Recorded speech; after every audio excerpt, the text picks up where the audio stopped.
Welcome again to What? And we're in series 16 and we're up to number 38. We're looking at chapter 45 of Genesis.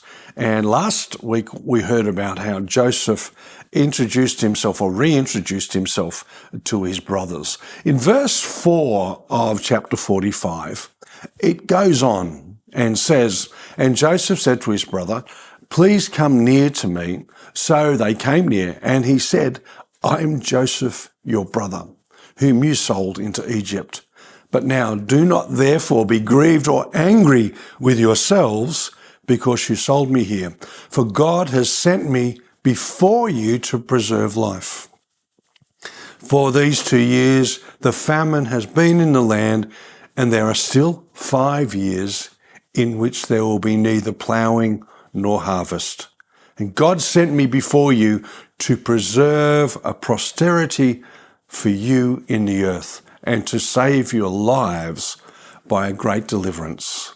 So now it was not you who sent me here, but God. And he has made a father to the Pharaoh and the Lord of all his house and a ruler throughout all the land of Egypt.'" Now, there's some real information in there, but he's comforting his brothers. It says there, "Therefore do not be grieved or angry with yourselves because you sold me here." Joseph honestly stated the sin his brothers did many years ago, yet in compassion, he says he didn't want them to be grieved or angry with themselves because he recognized that God was in it.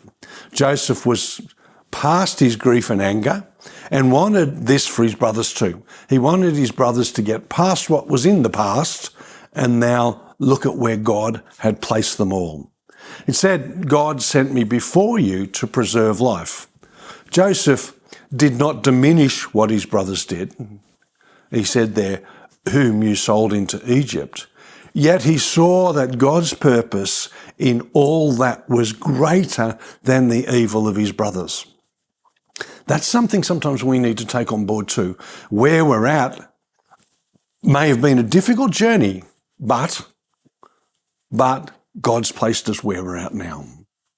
When sinned against, we are tempted to fail in one or both areas.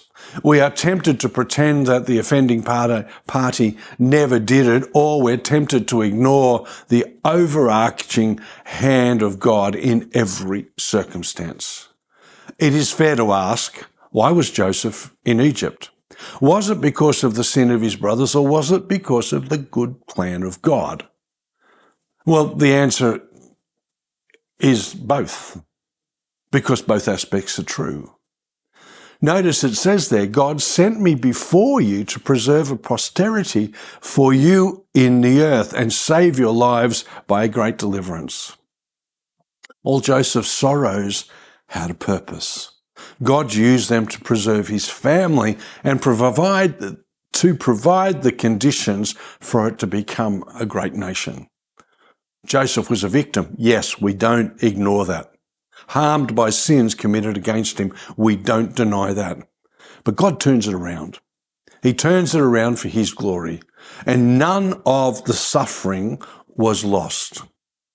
If this family did not go into Egypt, then they would have been probably assimilated into the pagan tribes of Canaan and ceased to be a distinctive people, which God was turning them into. God had to put them in a place where they could grow yet remain distinctive. And they did. The Egyptians didn't want them to live anywhere near them.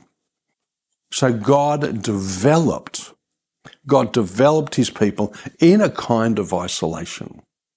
Years ago, a guy called Rabbi Harold Kushner wrote a remarkably wide-selling book that was titled "When Bad Things Happen to Good People."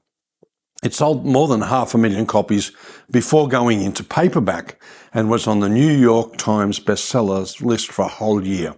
The whole point of this book was to say God is all loving but not all powerful. Well, hang on a minute. That God is good but not sovereign. And so when bad things happen to good people, it's because of events outside of God's control. I certainly didn't agree with it when I wrote it. Krishna advised his readers to learn to love God and forgive him. That's a bit backwards, isn't it? It's very backwards. That's not the God of the Bible, the God that displayed in Joseph's life how amazing he is. How wonderful when we realize that God cares for us so much, he works through the really bad stuff. How amazing is it that we realize that God cares in the midst of our stress? And I think what we need to take on board is this whole story of Joseph and say, okay, what is God doing in my life right now? What is God using to bring something to come to pass? It's great to recognize those things. Sometimes we're in the middle of it and we don't actually see it, but it is worth having a look at. Have a great week. Bless you.